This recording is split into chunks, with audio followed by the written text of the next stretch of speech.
Ketika Rasulullah SAW hijrah dari Mekah ke Madinah, waktu itu usianya masih kecil, tapi sudah masuk Islam bersama dengan ayahandanya. Sehingga ketika Rasulullah SAW mengajak para sahabat untuk berangkat ke medan Badar, Zaid bin Thabit ini ingin ikut bersama dengan ayah dan para paman yang lainnya. Namun Nabi tidak mengizinkan, karena waktu itu usianya baru 11 tahun. Meniti jalan orang-orang mulia bersama para sahabat Rasulullah SAW, kita nikmati keindahan Islam.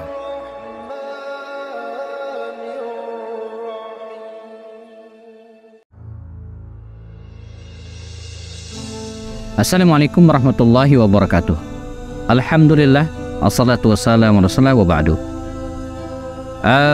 Rasulullah SAW adalah murabbi, guru bagi para sahabatnya yang telah melahirkan ribuan murid dengan berbagai profesi dan kelebihan masing-masing. Di antara murid Rasulullah SAW yang yatalaqqal ilma, yang menerima langsung ilmu dari Rasulullah, adalah sahabat Nabi yang akan kita bahas hari ini. Huwa katibun min kutabil wahyi. Teman-teman tebak siapakah sahabat Nabi ini? Huwa katibun min kutabil wahyi. Dia adalah penulis wahyu di masa Rasulullah SAW. Dia juga adalah orang yang dibolehkan oleh Rasulullah untuk mempelajari berbagai bahasa, bahasa Ibrani, Suryani, dan berbagai bahasa yang lainnya. Dia juga sangat berperan penting dalam jam'al mushaf, mengumpulkan mushaf pada masa pemerintahan Abu Bakar Siddiq, dan menulis ulang mushaf tersebut di masa pemerintahan Sayyidina Utsman bin Affan radhiyallahu anhu. Teman-teman sudah bisa menebak siapakah dia? Iya, dia adalah Zaid bin Thabit. Jangan keliru, karena ada sahabat Nabi yang mirip dengan beliau, yaitu Zaid bin Haritha. Kalau Zaid bin Haritha tergolong dari muhajirin yang hijrah dari Makkah ke Madinah, yang merupakan anak angkat Rasulullah. Tapi Zaid bin Thabit ini dari kabilah Bani Najjar, kabilah Khazraj Al-Ansari dari Madinah. Nah, itu beda. Kalau Zaid bin Haritha orang Makkah, muhajirin, sebut saja demikian. Kalau Zaid bin Thabit ini Al-Ansari dari kabilah Bani Najjar Al-Khazraji Al-Ansari. Ketika Rasulullah SAW hijrah dari Mekah ke Madinah, waktu itu usianya masih kecil, tapi sudah masuk Islam bersama dengan ayahandanya. Sehingga ketika Rasulullah SAW mengajak para sahabat untuk berangkat ke medan Badar, Zaid bin Thabit ini ingin ikut bersama dengan ayah dan para paman yang lainnya. Namun Nabi tidak mengizinkan, karena waktu itu usianya baru 11 tahun. Jadi ini juga pelajaran bagi kita jemaah, bahwa jihad itu, berperang itu tidak diwajibkan kepada semua orang. Ada syarat-syaratnya, di antara adalah syarat usia. Karena itu para ulama menjelaskan syarat bolehnya seseorang ikut berjihad itu ada mengatakan minimal 15 tahun. Ada mengatakan fisinil buluh, pada usia ketika dia balik. Nah, waktu itu usianya baru 11 tahun. Tidak diizinkan dan belum diperkenankan oleh Rasul sallallahu alaihi wasallam. Ketika terjadi perang Uhud pun dia belum diperkenankan, karena usianya baru 12 tahun. Baru 12 tahunan. Dan pada peristiwa berikutnya, itu perang Khandaq. Jadi kalau kita hitung usianya sekitar 13 atau 14 tahun, dia sudah diperkenankan oleh Rasulullah SAW untuk membersamai beliau dalam perang Khandaq di tahun kelima Hijriah di bulan Syawal. Maka sejak saat itu Zaid bin Thabit ini tak pernah luput dari Rasulullah, membersamai beliau dalam semua peristiwa. Dan tak hanya berjihad bersama Nabi, beliau juga, Zaid bin Thabit ini jamaah, mempelajari Islam dengan sepenuh semangat. Dia bahkan menghafal Al-Quran sejak awal. Bahkan dia juga disebut sebagai sahabat Nabi yang mampu menulis dengan baik. Karena ketika Rasulullah sudah mulai banyak bersentuhan dengan dunia luar, dengan raja-raja yang bukan Arab, Rasulullah mempersilahkan kepada Zaid bin Thabit ini untuk mempelajari bahasa asing. Nah, ini penting bahwa di antara ilmu yang harus kita kuasai dalam konteks dulu maupun sekarang adalah penguasaan bahasa. Ya. Sebuah ungkapan mengatakan man alima lughata qaumin salima min adzab atau min makrihi. Barang siapa yang mengerti bahasa suatu kaum, maka dia akan aman dari makar bangsa tersebut. Ini ibarat kita belanja di sebuah warung Cina misalnya, ini contoh saja. Kita belanja sesuatu ya, dan penjualnya itu orang Cina. Dia ngomong dengan bahasanya memaki-maki kita dan terus kita nggak ngerti gitu ya. Makanya penting kita belajar bahasa asing. Kelemahan kita di Indonesia ini kalau belajar bahasa asing, entah metode yang salah atau kemudian targetnya yang tidak tercapai ya. Banyak di antara kita yang sudah belajar bahasa Inggris dari TK, SD, SMP, SMA, kita sudah hampir ada pelajaran bahasa Inggrisnya. Tapi tamat kuliah apakah bisa bahasa Inggris? Tidak. Nah, ini PR kita ya. Jadi ini inspirasi pertama yang bisa kita ambil dari Zaid bin Thabit ini, jamaah, apa itu? Mempelajari tentang pentingnya mempelajari bahasa asing. Ya. Sehingga kaum muslimin tidak akan ditipu. Ya. Dalam banyak riwayat ketika mengirimkan surat kepada raja-raja yang lain, Nabi memerintahkan kepada beliau untuk menulis dengan bahasa mereka. Ya, sebab bisa jadi begini, ditulis dengan bahasa Arab, dikirimkan ke rajanya, oleh penerjemahnya disalahkan, kan pesannya tidak nyampe. Nah ini penting teman-teman sekalian ya. Hari juga demikian, minimal hari ini kita menguasai minimal bahasa Arab, bahasa Inggris, itu minimal banget ya.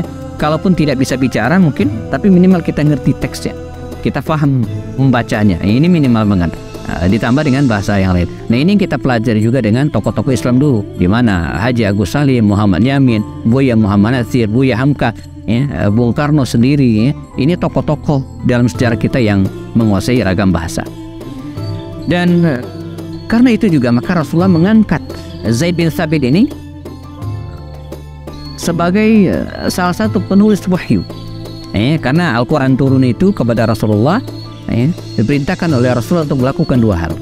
Pertama, ihfaz hadhil ayat waktub, hafalin ayat ini dan tulis. Makanya Al-Quran sampai kepada kita ini teman-teman sekalian melalui dua jalur. Pertama hafzan, dihafal dari generasi ke generasi, wa kitabatan, dan ditulis. Makanya Al-Quran ini dijaga oleh Allah. Inna nahnu nazzalna dzikra wa inna lahu lahafizun. Kami yang menurunkan Al-Quran, kami yang jaga oleh Allah sampai hari ini. Tidak bisa diselewengkan walaupun satu huruf. Dijaga dengan hafalan dari generasi ke generasi, dan ada mushaf yang ditulis. Sampai kemudian ketika sempurnalah Islam, Rasulullah SAW wafat, meninggal dunia, dan terjadilah peristiwa perang namanya perang Yamamah, melawan Nabi palsu pada masa pemerintahan Abu Bakar Siddiq. Dan pada peristiwa inilah banyak sekali para sahabat yang syahid, mereka meninggal dunia. Yang meninggal dunia ini para hufazul Quran, para penghafal Quran. Ada Zaid bin Khattab, ada Salim Maula Abu Hudzaifah, ada Abu Hudzaifah bin Utbah sendiri, dan ada puluhan sahabat Nabi yang para penghafal Quran meninggal dunia ya. Umar bin Khattab mengusulkan kepada Abu Bakar Siddiq agar mengumpulkan mushaf Al-Quran, merapikan mushaf Al-Quran yang dimiliki oleh beberapa sahabat Nabi lainnya di rumah mereka masing-masing. Ini hal baru, tidak ada di masa Rasul bahwa menulis Quran ada perintahnya, tapi mengumpulkan satu mushaf sendiri, kalau kriteria hari ini mungkin dikategorikan bid'ah, begitu kira-kira ya. Nah, bagaimana sikap dan pandangan Abu Bakar Siddiq, kita akan bahas setelah yang berikut. Tetap bersama di program Mengenal Orang-orang Mulia di Sekitar Rasulullah SAW. Bersama kami belajar Sirah Nabawiyah untuk memahami sejarah hidup Rasulullah SAW dan para sahabat melalui video-video pendek, diskusi dengan para tokoh dan pakar lewat program Kelas Kupas lewat obrolan santai. Apapun masalahnya, dikupas dengan cara yang santai dan penuh keakraban. Bersama kami juga menelaah kitab-kitab induk dan referensi terpercaya, menelisik hikmah, merangkai makna, lalu menuangkannya dalam karya tulis. Usul Umar bin Khattab agar mengumpulkan mushaf ini mulanya ditolak oleh Abu Bakar Siddiq karena tak pernah dilaksanakan di masa Abu Bakar. Demikian para sahabat Nabi dulu, teman-teman sekalian, memegang menjaga asalatul Islam, keaslian ajaran Islam. Mereka tidak ingin menambah, mengurangi sedikit pun ajaran Islam sendiri. Tapi ini bagian dari hal yang sangat penting yang belakangan para ulama usul fikih mengkategorikan ini dalam kaidah maslahat mursalah. Tidak ada di zaman Nabi, tapi ada maslahatnya, mengundang maslahat. Ini semisal mungkin bikin KTP gitu ya. Nabi nggak pernah ngajarkan bikin KTP, bikin akte kelahiran, ada sertifikat tanah, nggak ada. Tapi lianna fil maslahat, karena di dalamnya ada maslahat, maka dibolehkan. Makanya kita tidak sembarang misalnya dengan mudah menuduh orang telah melakukan perbuatan bid'ah. Kita harus lihat dulu apakah perbuatan tersebut dari ibadah mahdhah atau bukan, atau jangan-jangan itu bagian dari wasailu al-ibadah, sarana ibadah. Sarana ibadah itu yang nggak kaku, bebas gitu ya. Kita dibolehkan melakukan kreativitas. Dulu Rasulullah naik haji pakai unta, sekarang kita pakai pesawat. Itu sebenarnya wasail ibadah, bukan ibadah itu sendiri. Tapi kalau ibadahnya sendiri nggak boleh kita tambah dan tidak boleh kita kurang. Ini rumusnya ya. Maka Bismillah, Abu Bakar Siddiq memanggil beberapa orang sahabatnya, dan diantara adalah Zaid bin Thabit ini untuk merapikan Al-Quran, dikumpulkan sedemikian rupa dan jadilah satu mushaf, satu mushaf yang menjadi standar kaum muslimin berdasarkan riwayat-riwayat dan kesepakatan para sahabat yang masih hidup pada waktu itu. Jadi Al-Quran ini dijaga oleh Allah sejak diturunkan, diterima oleh para sahabat dan diturunkan ke generasi tabi'in yang berikutnya ya. Nah, ketika Abu Bakar Siddiq meninggal dunia, jamaah mushaf Al-Quran tadi itu dipindahkan ke Umar bin Khattab sebagai khalifah penerus. Ketika Umar bin Khattab meninggal dunia, maka mushaf tadi dipindahkan ke tangan Hafsah binti Umar, istri Rasulullah yang juga merupakan putra dari Umar bin Khattab. Nah, pada masa kekhalifahan Sayyidina Utsman bin Affan, Islam sudah menyebar ke berbagai penjuru dunia. Apalagi ketika Muawiyah bin Abi Sufyan menggagas penyebaran Islam lewat laut waktu itu ya, dengan membentuk armada laut pertama dalam Islam, maka Islam tersebar ke berbagai wilayah, masuk ke wilayah Afrika ya. Apalagi sejak di masa Umar, Mesir sudah masuk Islam sedemikian rupa sampai akhirnya terjadi ragam bacaan di antara kaum muslimin. Maka Utsman bin Affan dan para sahabat merasa perlu ya untuk merapikan dan kemudian menjaga keaslian Al-Quran ini dengan cara menulis ulang Al-Quran dengan standar mereka waktu itu, artinya disaksikan oleh ribuan para sahabat Nabi yang masih hidup dan orang yang diberikan amanah sebagai pimpinan proyek, demikian kira-kira ya, untuk menulis ulang mushaf Al-Quran di masa Utsman bin Affan, di masa para sahabat Nabi yang masih hidup pada waktu itu ya, adalah Zaid bin Thabit. Karenanya kalau kita membaca Al-Quran hari ini jamaah, tidak bisa dilepaskan dari peran dan jasa seorang Zaid bin Thabit, karena dialah yang sejak awal menulis wahyu di masa Rasulullah, membackup pengumpulan Al-Quran di masa Abu Bakar Siddiq, dan mengepalai proyek penulisan Al-Quran di masa Sayyidina Utsman bin Affan radhiyallahu anhu. Sampai kemudian Allah SWT memberikan usia kepada Zaid bin Thabit ini. Ulama berbeda pendapat, tapi dia mengatakan dia wafat setelah pemerintahan Ali bin Abi Thalib di tahun ke-40 sekian ya.